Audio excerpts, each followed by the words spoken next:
No niin, terve vaan täältä Kallavelta. Tuo maanantain myräkkä vähän aiheutti pieniä ongelmia erinäisille kiinteistöomistajille. Nyt ollaan tässä Kallaveen-saaressa.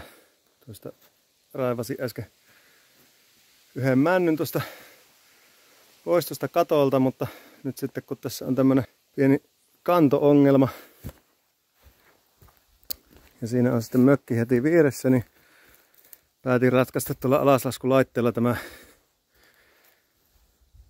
kannon takaisinlaskun, että ei tule sitten ylilyöntejä, että se tuo juuripaakku heilahtaakin tai tuo pulikka tuonne vastapuolelle. Katsotaan nyt sitten miten meidän kävi, että kannattiko. Eli tuossa on tuo ihan normaali uittokaluston myymä alaslaskulaite. Ja aika hyvin tuntuu jännitystä olevan tuolla tyvessä, kun lähtee laskemaan tuota narua, niin suhteellisen nätisti ja hallitusti juuripaakku menee takaisin paikoilleen. Ei tullut lisävahinkoja nyt sitten tästäkään hommasta.